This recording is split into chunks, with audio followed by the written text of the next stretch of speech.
திருமணத்திற்கு வெளியே உங்களுக்கு தெரியாத, அதாவது மனைவிக்கு தெரியாத ஒரு இருட்டு ஏரியா, இந்த நேரத்தில் இவர் எங்கே இருப்பாருன்னு தெரியாது அப்படின்ற ஒரு ஏரியாவே இருக்கக்கூடாது. அது மாதிரி கணவனுக்கு தெரியாமல் வாட்ஸ்அப்பில் இந்த அம்மா யாருடையாவது பேசுகிறாங்க. தாய் எத்தனை திருமணம் வேணாலும் அவர் பண்ணிக்கலாம். அது ஒரு பெண் பல திருமணங்கள் பண்ண முடியாது. ஏன்னா பிறக்கிற குழந்தை யாருடைய குழந்தைன்னு பிரச்சனை வரும். அப்போ ஆண் தலைமையிலான ஒரு சமுதாயம் இப்போ இதில் ஆண் 1-2 அஃபையர் வச்சுக்கிறதோ, திருமணத்துக்கு வெளியே உறவு கொள்றதோ மிகப்பெரிய தவறாக கருதப்படுறதில்லை.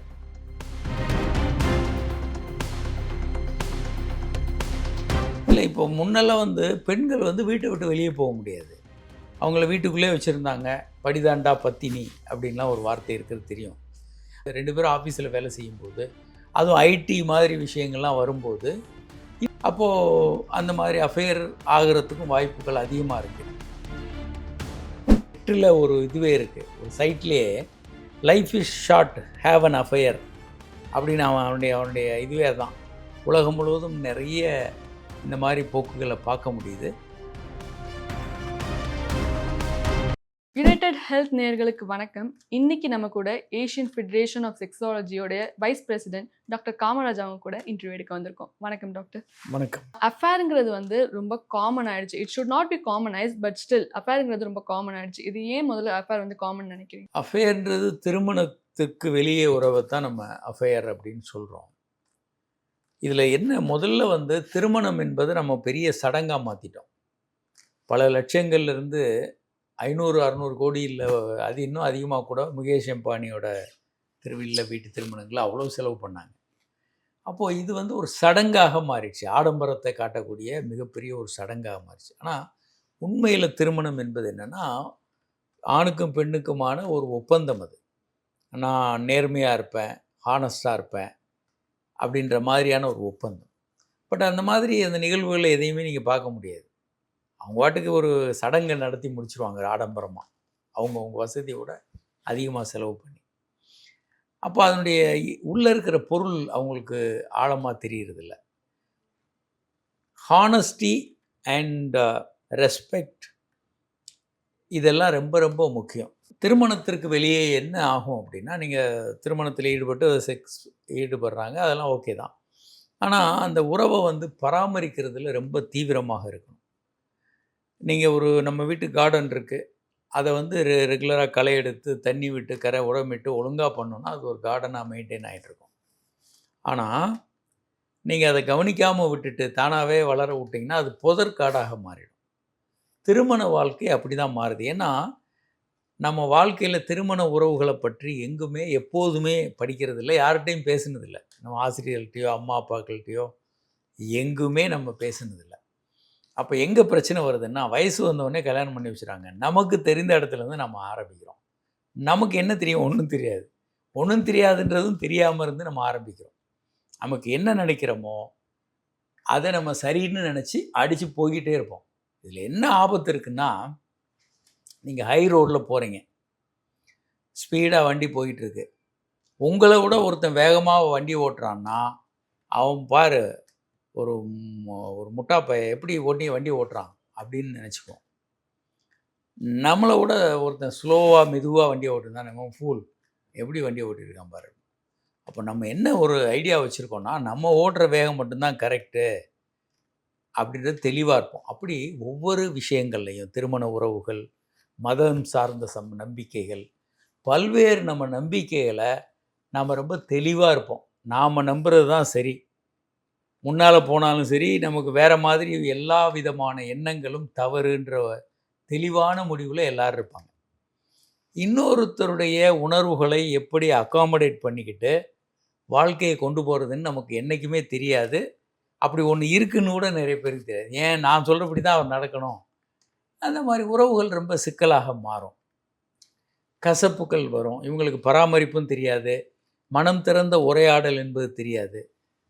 திருமணத்திற்கு வெளியே உங்களுக்கு தெரியாத, அதாவது மனைவிக்கு தெரியாத ஒரு இருட்டு ஏரியா, இந்த நேரத்தில் இவர் எங்கே இருப்பாருன்னு தெரியாது அப்படின்ற ஒரு ஏரியாவே இருக்கக்கூடாது. அது மாதிரி கணவனுக்கு தெரியாமல் வாட்ஸ்அப்பில் இந்த அம்மா யாருடையாவது பேசுகிறாங்க, இவர் கூட ரகசியமாக இந்த மாதிரி உறவே இருக்கக்கூடாது. ஆனால் இப்படி இருக்கக்கூடாதுன்னு அவங்களுக்கு தெரியாது. முதல்ல ஆரம்பிக்கும் போது அப்படி ஈஸியாக இருக்கும். அப்புறம் அது வேகமாக முன்னேறும்போது ஒரு கட்டத்தில் ஆபத்தான கட்டம் ஆன பிறகு தான் பார்ட்னருக்கு தெரியும். அவங்கள பிரிக்க முடியாத அளவுக்கு அவங்க உறவு நெருக்கமான பிறகு தான் அது ஆபத்துன்றதே, சிக்கல்ன்றதே பார்ட்னருக்கு தெரியும். பை த டைம் அது பிரச்சனை பெருசாயிடும். அப்போது முதல்லே உங்களுக்கு தெரியணும், திருமண உறவுகளில் நேர்மையும் வெளிப்படைத்தன்மை மறைக்கிறதுக்கு ஒரு இருளான ஏரியா நீங்கள் வாழ்க்கையில் வச்சுக்கவே கூடாது. வச்சுக்கிட்டிங்கன்னா அது கொஞ்சம் கொஞ்சமாக அதிகமாகி தேவையற்ற உறவுகளில் கொண்டு போய் முடியும். இது தெரியறதில்ல. இது இளைஞர்களுக்கு என்னைக்கு பேசியிருக்காங்க? யார் பேசியிருக்கோம்? நம்ம அம்மாவுக்கு தெரியுமா? அவங்க நமக்கு சொல்லிக் கொடுக்க முடியாது. நம்ம நண்பர்கள்ட்ட இருந்து இது எப்படி தெரியும்? ஸோ நம்ம எந்த ஒரு புத்தகங்கள் படிக்கிறதோ, இல்லை இதை பற்றிய ஒரு தெளிவான திருமணத்திற்கு முன்பான ஆலோசனையோ நமக்கு கிடையாது. அப்போ நமக்கு தெரிஞ்சதுலேருந்து நம்ம போகும்போது பல தவறுகளை பண்ணுறோம். தவறுகள்லேருந்து கற்றுக்கொண்டு மீண்டு வர்ற மாதிரி இது இல்லை, எளிமையான விஷயம் அல்ல. தவறுகள் ஆன பிறகு ரொம்ப சிக்கலாயிடும். பெண்கள் உறவு கொண்டு அதே மாதிரி ஆண்கள் வெளியே உறவு வச்சுக்கிட்டு விவாகரத்து அளவுக்கு போயிடும். பெரிய பிரச்சனையாகி மொத்தமாக விவாகரத்தில் வந்து நிற்கும். அதனால் முதல்ல திருமணம் பற்றிய விஷயங்கள் என்னென்ன வேணும்? ரெஸ்பெக்டு, ஆனஸ்டி, ஒரு மறைமுக வெளிப்படையான ஒரு உரையாடல் அவங்களுக்குள்ளே இருக்கணும். உறவுகளை பற்றிய ஏராளமான விதிமுறைகள் இருக்குது. செல்ஃபோன் மாதிரி நம்ம கைக்கு வந்து சேரலை. செல்ஃபோன் எல்லோரும் கையில் வச்சுருக்கோம் இன்றைக்கி, லேட்டஸ்ட்டு டெக்னாலஜி. ஆனால் திருமணத்தை பற்றிய பல்வேறு விதிமுறைகள் இருக்குது. இது யாருக்கும் தெரியாது. எப்படி ஒரு பிரச்சனையை பேசுகிறது, நிறைய விதிமுறைகள் இருக்குது. நாங்களாம் டிவியில் நிறைய பேசிகிட்டு இருக்கோம் அதை பற்றி. ஆனால் அது யாருக்கும் சாதாரண மனிதர்களுக்கு தெரியறதில்ல. அதை அவங்க கவனமும் கூட செலுத்துறதில்ல பெரும்பாலானோர். அப்போ தெரியாமல் அவங்க அதை செய்யும்போது இந்த எலக்ட்ரீஷியன் விவரம் தெரியாமல் கை வைக்கிறதான் ஷாக் அடிக்கும். பிரச்சனைகள் வரும், சிக்கல் வரும். அப்போது அவங்க உறவுகளில் பல்வேறு பிரச்சனை வரும். இதை தவிர்க்க முடியுமா? கண்டிப்பாக தவிர்க்க முடியும். ஒரு அற்புதமான நீங்கள் தாம்பத்திய உறவை வாழ்நாள் ஃபுல்லாக நீங்கள் கொண்டு போக முடியும். அதற்கான ஒன்று, நமக்கு விஷயங்கள் தெரிஞ்சிருக்கணும். 2, அதில் ரொம்ப உறுதியாக இருக்கணும். அந்த விஷயங்கள்லேருந்து நம்ம மாறுபடுறது இல்லைன்றதில் நம்ம ரொம்ப தெளிவாகவும் உறுதியாகவும் இருந்தோம்னா அதை நம்ம கொண்டு போக முடியும். டாக்டர், மோர் தென் கவுன்சிலிங் மூலியமா போய் ஒரு கப்பலும் இருந்துமே அவங்களும் அஃபேரில் இருக்காங்க இல்லையா? ஒரு ஹெல்த்தி ரிலேஷன்ஷிப் இருக்கவங்களும் வேற ஒருத்தங்க கூட அஃபேரில் இருக்காங்கன்னு சொல்லுது. வெறும் கவுன்சிலிங் மட்டும் போகிறவங்கனால மட்டும் இது பண்ண முடியாது இல்லையா? அஃபேர் இருக்கிறவங்க எல்லாருமே அஃபேரில் இருந்துட்டு தானே இருக்காங்க. அதான் சொல்கிறேன், திருமணத்திலேருந்து ஆரம்பிக்கணுங்க. நீங்கள் முதல்ல விஷயம் விவரம் தெரிந்தவர்களாக இருக்கணும். 2வது நேர்மையாக இருக்கணும்னு உறுதியோடு இருக்கணும். நேர்மையாக இருப்பது என்பது ஒரு ஆப்ஷன் இல்லை. அது நீங்கள் பேசிக்காக அப்படி தான் இருக்கணும்.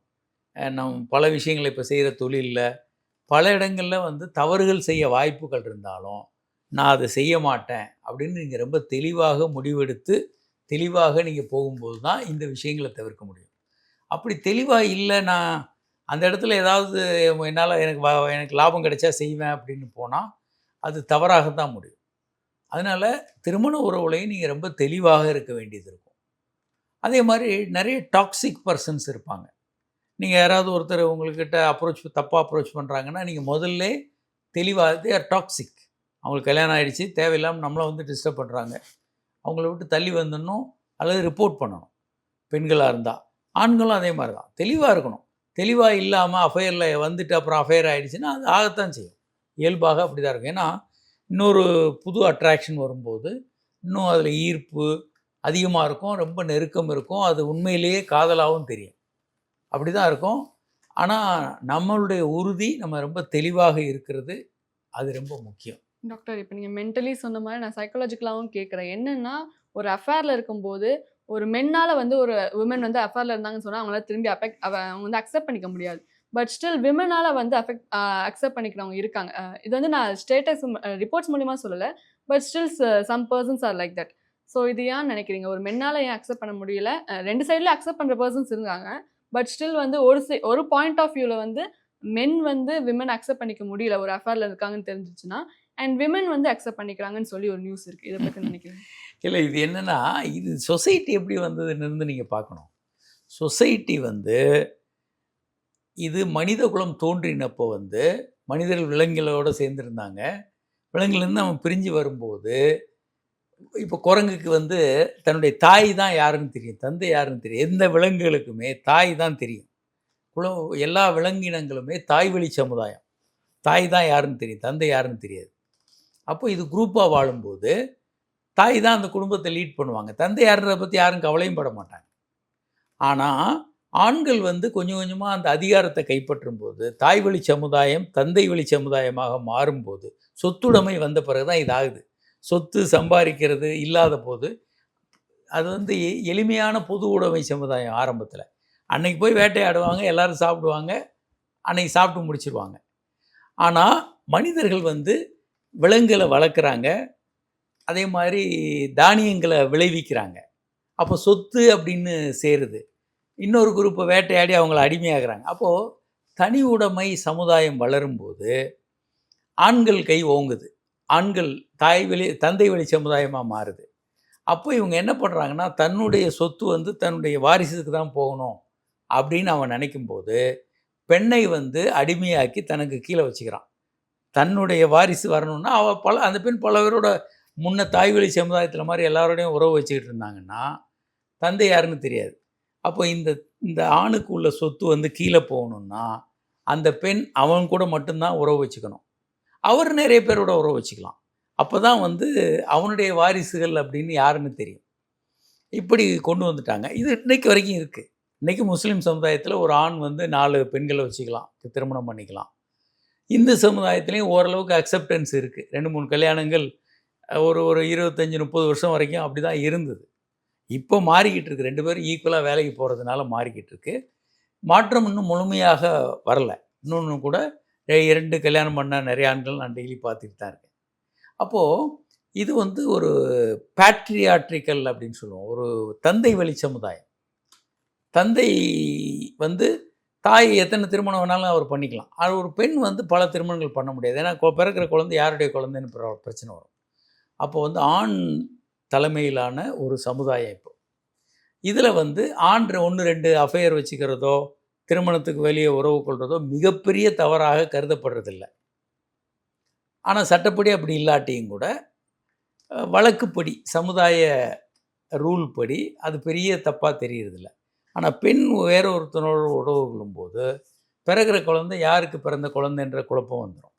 அப்போது வந்து இது அப்படி பண்ணுறதை வந்து சமுதாயமே ஒரு தப்பாக நினைக்கிது. எந்த பெண்ணாவது நான் 2 கணவர் வச்சுருக்கேன்னு சொல்லி பார்த்துருக்கீங்களா? நீங்கள் பல பேரை பார்த்துக்கலாம். நான் 2 மனைவி வச்சுருக்கேன், 3 மனைவி வச்சுருக்கேன்றதை நீங்கள் சாதாரணமாக பார்க்கலாம். ஆனால் 2 கணவர் வச்சுருக்கேன்னு ஒரு பெண்ணு சொல்லி நீங்கள் பார்த்துருக்கவே முடியாது, இனியும் பார்க்க முடியாது. அப்போது இந்த ஒரு தந்தை வழி சமுதாயத்தில் அதுதான் இருக்க சிக்கல். அதனுடைய தொடர்பு தான் இப்போ ஒரு அஃபையர் வச்சுக்கிறது, மேல் வச்சுக்கிறதும் ஃபீமேல் வச்சுக்கிறதையும் சமுதாயம் வேறு மாதிரி பார்க்குது. அது இன்னும் முழுமையான ஒரு முடிவுக்கு வரல. டாக்டர், நீங்கள் எப்படி பார்க்குறீங்க ஒரு அஃபேரை? வெறும் பாடி நீடுக்காக மட்டும் போகிறாங்கன்னு நினைக்கிறீங்களா? இல்லை அதையும் தாண்டி நீங்கள் இப்போ இவ்வளோ நேரம் சொன்ன இந்த ஃபிசியாலஜிக்கல் மென்டாலிட்டி இது எல்லாத்தையும் சேர்த்து பார்க்குறீங்களா, இல்லை வெறும் பாடி நீடு பார்க்குறீங்களா? இல்லை, இது அப்படி இல்லை. பாடி நீட்ஸ் ரொம்ப முக்கியம், அந்த ஈர்ப்பு ரொம்ப முக்கியம். அதோட உணர்வு ரீதியாகவும் இந்த தொடர்புகள்லாம் இருக்கும். எதுவாக இருந்தாலும் இதில் ரொம்ப தெளிவாக இல்லைன்னா பெரும்பாலானோர் அந்த மாதிரி தவறாக அஃபையரில் போய் மாட்டிக்கலாம். நம்ம ரொம்ப தெளிவாக இருந்தோம்னா நம்ம இந்த மாதிரி அஃபையர்களை முதல்ல ரொம்ப ஆரம்பத்துலேருந்தே க்ளோஸ் ஆகிறதே தவிர்த்தணும். வேறு யாரோடையும் க்ளோஸ் ஆகிறது பெருமளவுக்கு தவிர்த்தணும். பெரும்பாலானோருக்கு அது தெரியறதில்ல. அவங்க அப்படி கொஞ்சம் இறங்குவாங்க, அப்படி ரொம்ப க்ளோஸ் ஆகிடுவாங்க, செக்ஸ்லையும் ஈடுபடுவாங்க. அது சிக்கலை அதிகமாக்கி விடும். டாக்டர், இப்போ அஃபேர் எப்பத்துலேருந்தோ இருக்குது, பட் ஸ்டில் இப்போ நமக்கு விசிபிலிட்டியாக பார்க்கும்போது அஃபேர் அதிகமாக இருக்குதுன்னு நமக்கு தெரியுது. நம்மளை சுற்றி இருக்கவங்க எல்லாருமே நம்ம பார்க்குறோம். இப்போ ஏன் அஃபேர் அதிகமாக இருக்குன்னு நினைக்கிறீங்க? இல்லை, இப்போ முன்னெல்லாம் வந்து பெண்கள் வந்து வீட்டை விட்டு வெளியே போக முடியாது. அவங்கள வீட்டுக்குள்ளே வச்சுருந்தாங்க. வெளியே வேலைக்கு போக அலோவ் பண்ண மாட்டாங்க. ரொம்ப டைட்டாக வீட்டை விட்டு போகக்கூடாது, படிதாண்டா பத்தினி அப்படின்லாம் ஒரு வார்த்தை இருக்கிறது தெரியும். அப்போது வீட்டை விட்டு வெளியே போகக்கூடாதுன்னு வெளியே நிறைய பழகும்போது, 2 பேரும் ஆஃபீஸில் வேலை செய்யும்போது, அதுவும் ஐடி மாதிரி விஷயங்கள்லாம் வரும்போது இன்னும் நிறைய எக்ஸ்போஷர் அவங்களுக்கு நிறைய இருக்குது. 2 பேரும் சேர்ந்து பழகுற ஒரு வாய்ப்பு இருக்குது. அப்போது அந்த மாதிரி அஃபேர் ஆகிறதுக்கும் வாய்ப்புகள் அதிகமாக இருக்குது. இது சரி தப்புன்னு இல்லை, காரணங்களை தான். 2 பேரும் வேலைக்கு போகிறாங்க, 2 பேரும் ஃப்ரெண்ட்ஸு மீட் பண்ணுறாங்க. அப்போது அவங்களுக்குள்ள ஒரு உறவு வரலாம். இப்படியெல்லாம் வர்றதுக்கான வாய்ப்புகள் இருக்குது. Okay doctor. இப்போ அஃபேர் வந்து ஒரு ரிலேஷன்ஷிப்ல இருக்கிறவங்களுக்கு வந்து ஒரு ரிலேஷன்ஷிப்ல ஒரு விஷயம் கிடைக்கல. ஸோ வந்து இத அடுத்த இடத்துல போய் நான் இது கண்டுக்கிறேன் கிடைக்குது அப்படின்னு சொல்லி ஜஸ்டிஃபிகேஷன் பண்றாங்க இல்லையா? இது என்ன நினைக்கிறீங்க? இல்லை, உங்கள் திருமணத்தில் நீங்கள் விரும்புகிற மாதிரி ஒரு விஷயம் இல்லைன்னா அதை தீர்ப்பதற்கு நிறைய பண்ணலாம். நீங்கள் உட்காந்து மனம் திறந்து உரையாடலில் ஈடுபடலாம். எனக்கு இது தேவை, நான் இப்படி வேணும் அப்படின்னு நினைக்கிறேன்னு. அதே மாதிரி கவுன்சிலிங் போகலாம். இப்படி நிறைய திருமணத்துக்குள்ளேயே இருக்குது. நீங்கள் வெளியே போய் தான் ஒரு அஃபேரை உருவாக்கி அதன் மூலமாக தான் பண்ணுறீங்கன்னா அது ஒரு ரொம்ப ஆபத்தான போக்கு. டாக்டர் இப்போ இந்த பான்லாம் இருக்கிறதுனால பான் டாமினேஷனால தான் இந்த அஃபேர் நடக்குதுன்னு ஒரு சைட் ஆஃப் பீப்புள் சொல்லிட்டு இருக்காங்க. இந்த மாதிரி பான் பார்த்து அவங்களுக்கு அந்த மாதிரி இன்ட்ரெஸ்ட் வருது அப்படின்னு சொல்லி சில பேர் சொல்றாங்க. இதை பத்தி சொல்றீங்க? இல்லை, அதுவும் ஒரு காரணம். பல காரணங்களில் அதுவும் ஒரு காரணம். ஆபாச படங்கள் நிறைய பார்க்கும்போது அது ஆபாச படங்களில் வேற இந்த அஃபேர்லாம் ரொம்ப சரின்ற மாதிரி சொல்லி வச்சுருப்பாங்க. ஒரு ஒரு ஒரு நெட்டில் ஒரு இதுவே இருக்குது, ஒரு சைட்லேயே life is short, have an affair அப்படின்னு அவனுடைய அவனுடைய இதுவே தான். ஆஷ்லியவும் ஏதோ ஒரு வெப் ஆப்பு, அவன் வந்து life is short, have an அஃபையர்ன்றது தான் அவனுடைய மோட்டோ. அப்படியெல்லாம் நிறைய வெப்சைட்டு உலகம் முழுவதும் நிறைய இந்த மாதிரி போக்குகளை பார்க்க முடியுது. ஆனால் நாம் எப்படி வாழ்கிறோம், நாம் என்னவா வாழ போகிறோம், எப்படிப்பட்ட மனிதராக இருக்க போகிறோன்றதை நாம் தான் முடிவு பண்ணணும். Okay. So thank you so much doctor. இவ்வளோ நேரம் எங்க கூட டைம் ஸ்பெண்ட் பண்ணதுக்கு ரொம்ப நன்றி டாக்டர். வணக்கம்.